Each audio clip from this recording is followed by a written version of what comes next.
Hello दोस्तों, आप सभी का स्वागत है एक और नई वीडियो में।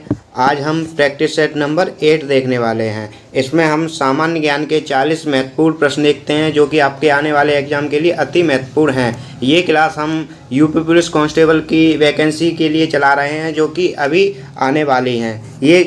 इस क्लास में आपको प्रैक्टिस सेट पे आधारित सारे क्वेश्चन मिलेंगे। तो चलिए शुरू करते हैं। और शुरू करने से पहले अगर आप हमारे चैनल पर नए हों तो हमारे चैनल को सब्सक्राइब करें और वीडियो पसंद आए तो वीडियो को लाइक करें और ज़्यादा से ज़्यादा शेयर करें। और इस क्लास की पीडीएफ पाने के लिए आप हमारे टेलीग्राम से जुड़ सकते हैं, वहाँ पर आपको इस क्लास की पीडीएफ फ्री मिल जाएगी। तो चलिए शुरू करते हैं। तो आज का हमारा पहला प्रश्न है कि 1857 का विद्रोह 1857 विद्रोह के दौरान भारत का गवर्नर जनरल कौन था। जो 1857 का विद्रोह हुआ था उस समय भारत का गवर्नर जनरल कौन था। तो ऑप्शन नंबर ए है Lord Dalhousie, option number B है Lord Canning, option number C है Lord Mayo, option number D है लॉर्ड रिपन।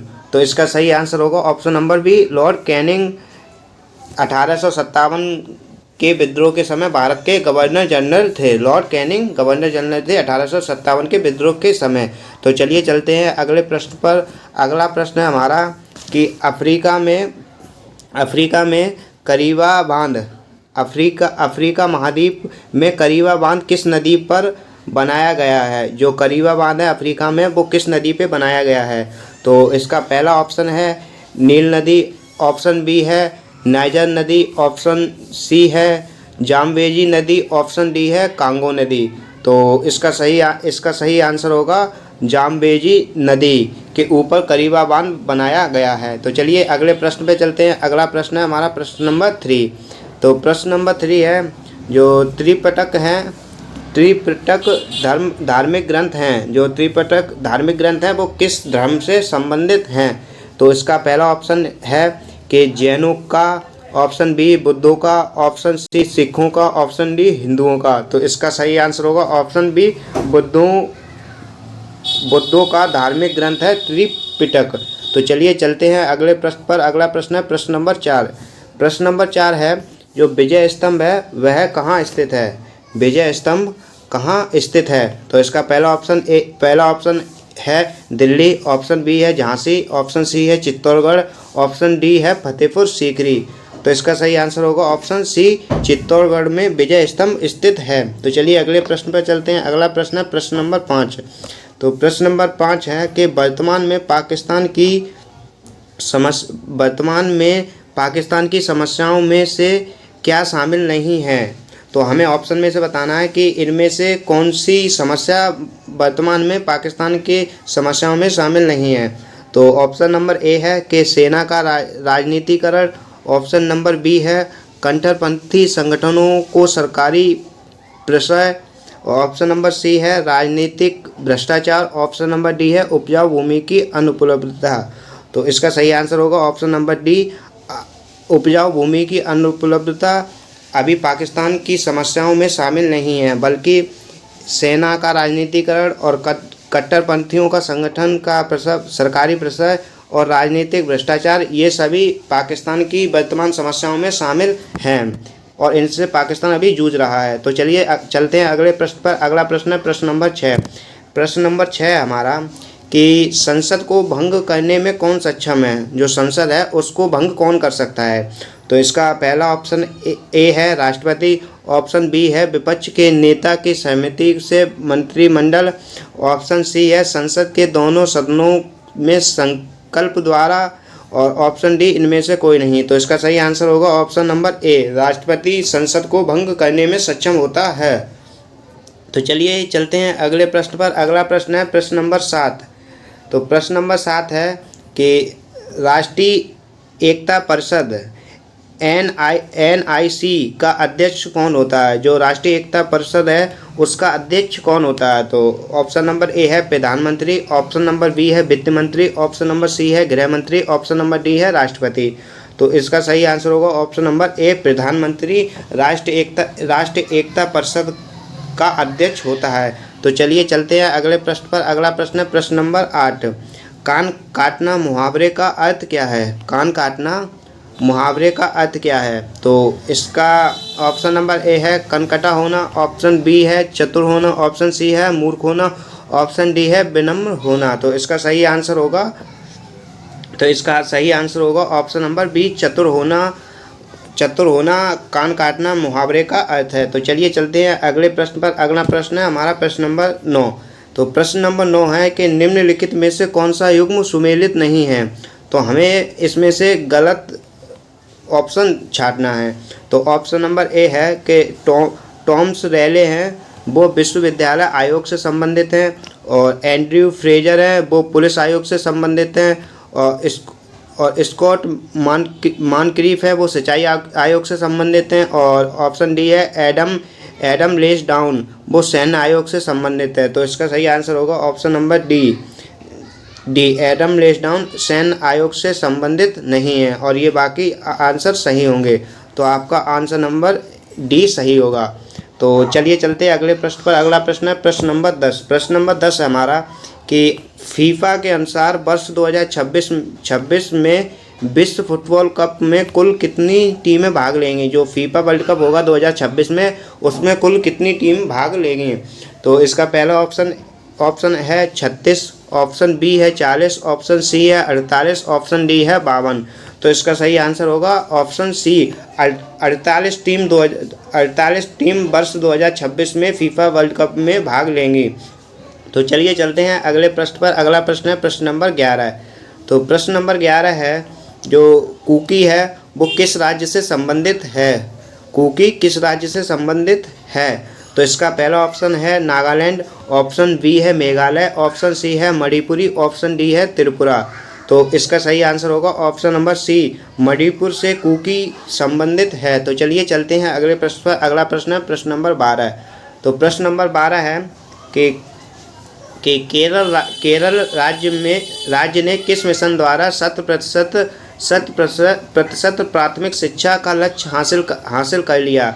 मतलब केरल राज्य में किस मिशन द्वारा राज्य ने 100% शिक्षा का लक्ष्य हासिल कर लिया? तो पहला ऑप्शन है कि शिक्षणम मिशन, ऑप्शन बी है अतुल्यरम मिशन, ऑप्शन सी है संस्कृतम मिशन, ऑप्शन डी है संपूर्णम मिशन। तो इसका सही आंसर होगा ऑप्शन नंबर बी, अतुल्यरम मिशन के द्वारा केरल राज्य ने 100% प्राथमिक शिक्षा का लक्ष्य हासिल कर लिया।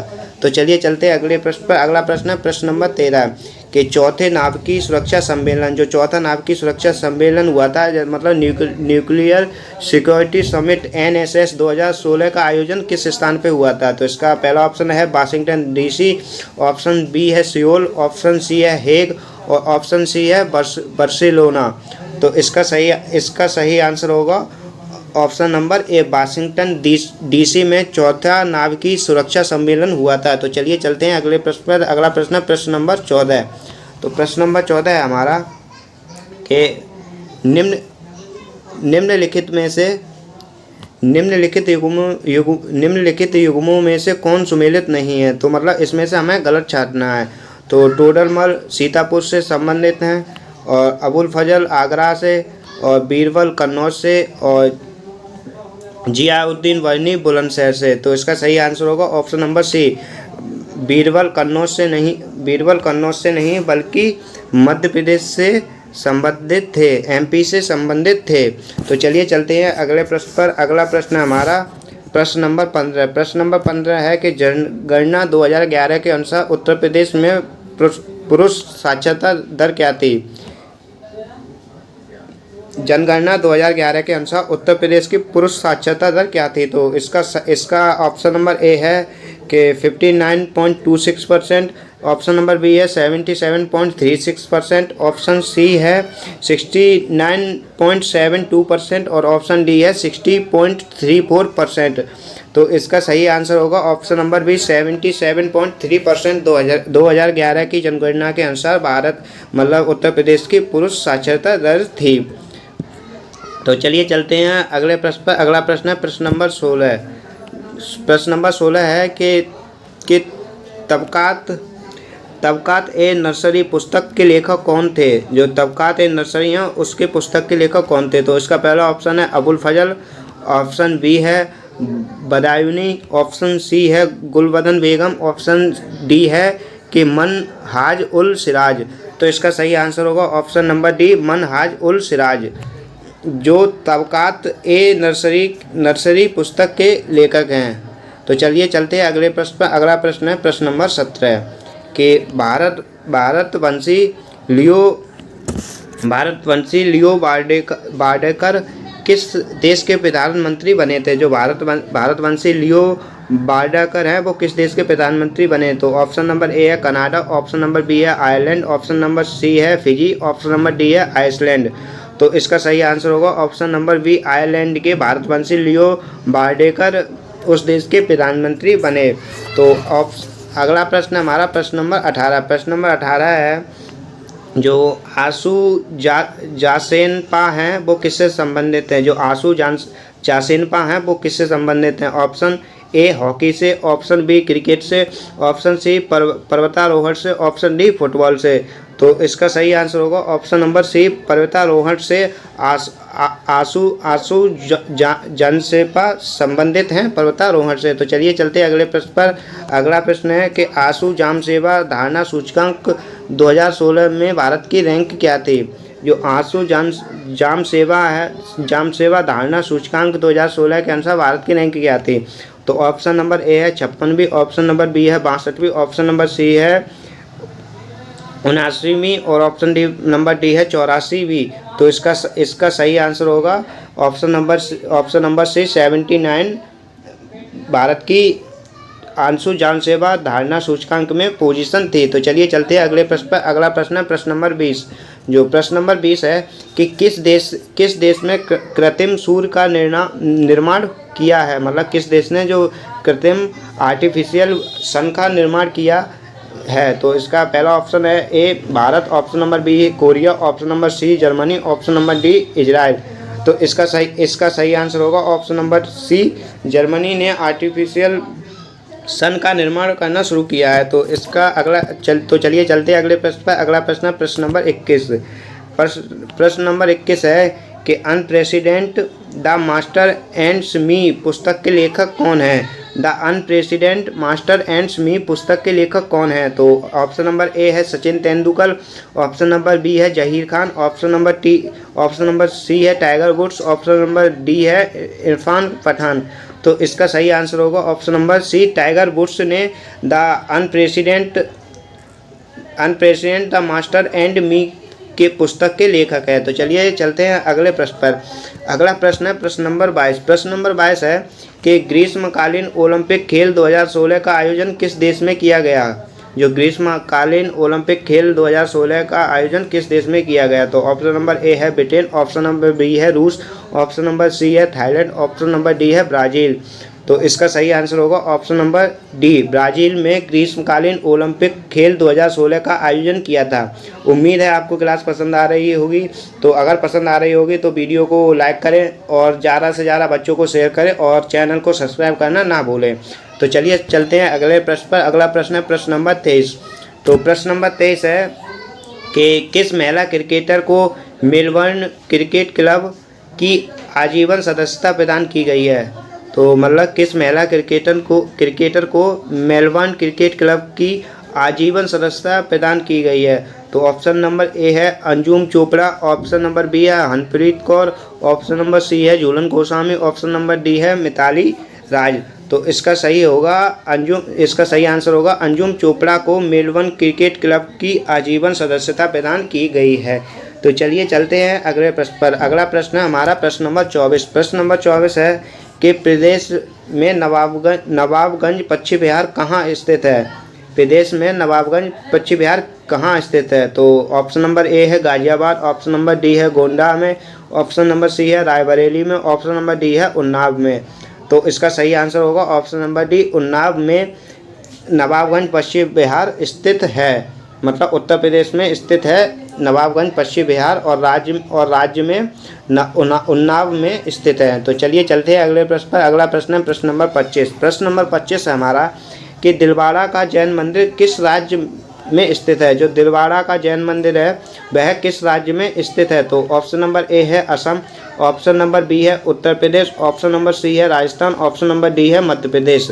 तो इसका सही आंसर होगा ऑप्शन नंबर सी, मध्य प्रदेश, मतलब राजस्थान में दिलवाड़ा का जैन मंदिर स्थित है। तो चलिए चलते हैं अगले प्रश्न पर। अगला प्रश्न है प्रश्न नंबर 26। प्रश्न नंबर 26 है कि निम्नलिखित में से किस संधि के द्वारा यूरोप में 30 वर्षीय युद्ध 1618 से 1648 का अंत हुआ? मतलब जो यूरोप, मतलब किस संधि के द्वारा यूरोप का 30 वर्षीय युद्ध का अंत हुआ?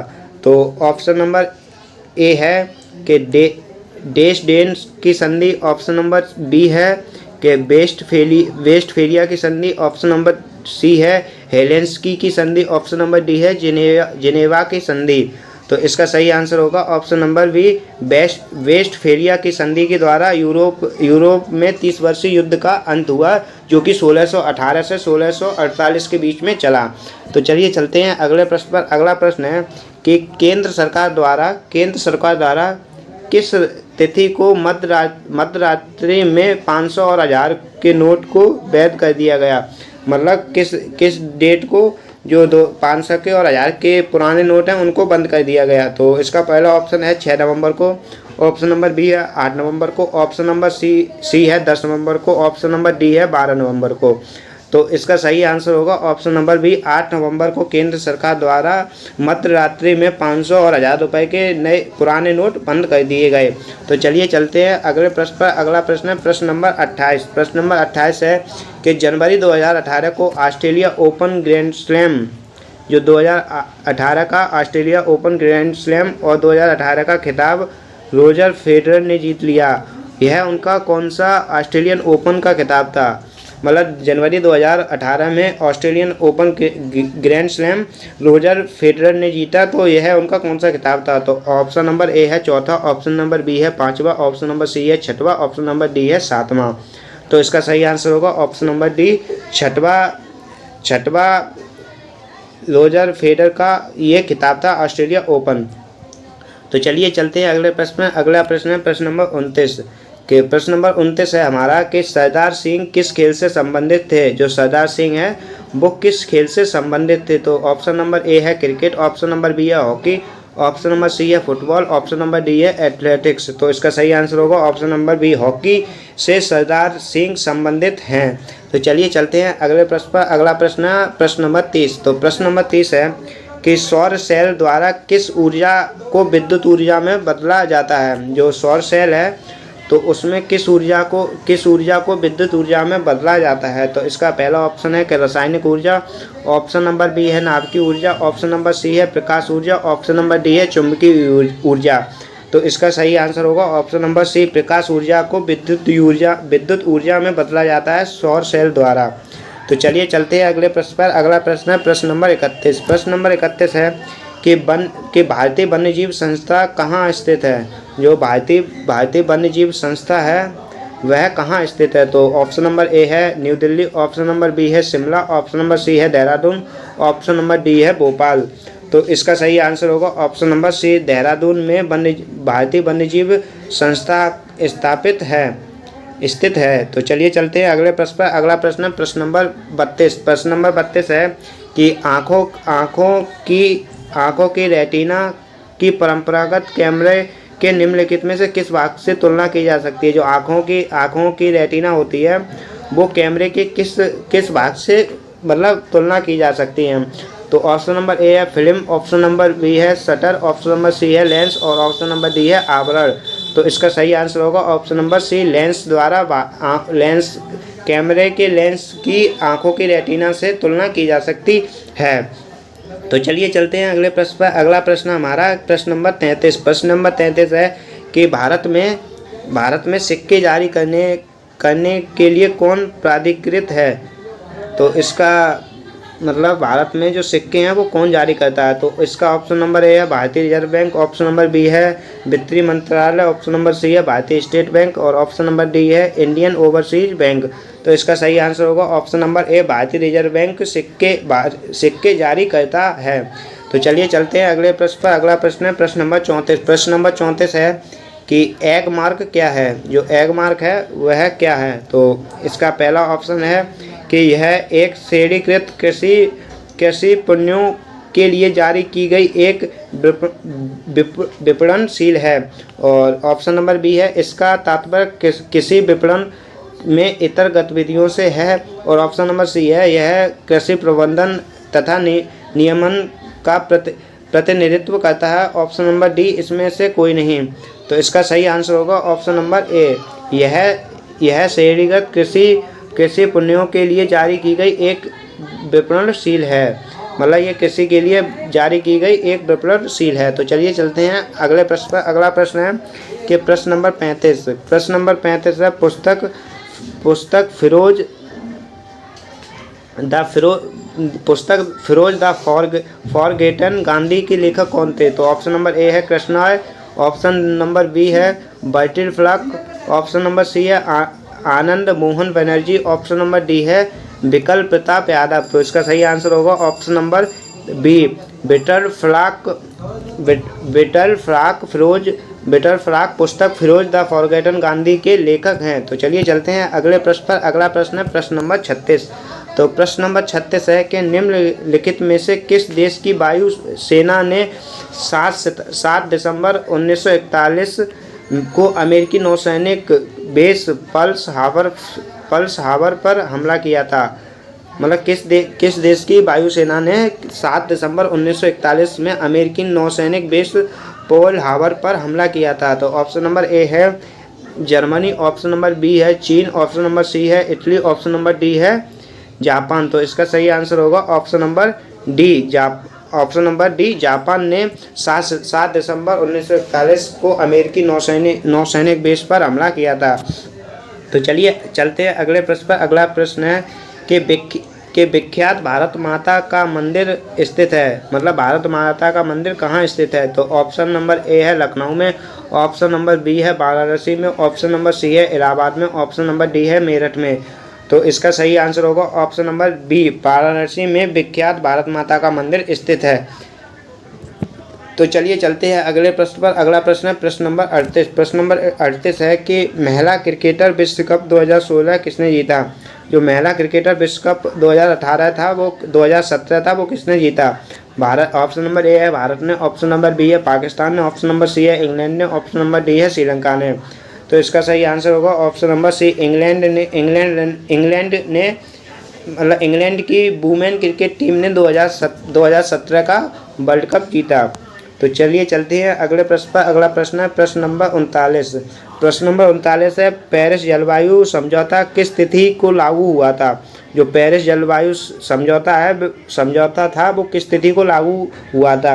तो ऑप्शन नंबर ए है 21 दिसंबर 2016, ऑप्शन नंबर बी है जनवरी 2017, ऑप्शन नंबर सी है 13 मार्च 2017, ऑप्शन नंबर डी है 4 नवंबर 2016। तो इसका सही आंसर होगा ऑप्शन नंबर डी, 4 नवंबर 2016 को पेरिस जलवायु समझौता लागू हुआ था। तो चलिए चलते हैं अगले और अंतिम प्रश्न पर।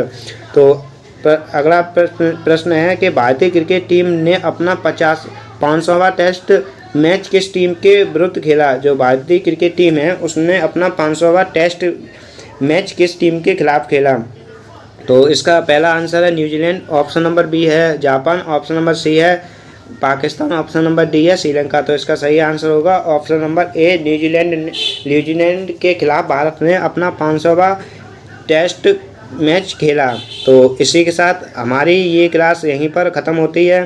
तो उम्मीद है आपको पसंद आई होगी। अगर आपको इस क्लास की PDF चाहिए तो आप हमारे टेलीग्राम को ज्वाइन कर सकते हैं, ASA क्लासेस, और टेलीग्राम का लिंक आपको डिस्क्रिप्शन में मिल जाएगा। वहाँ पर आपको इसकी PDF फ्री में मिल जाएगी।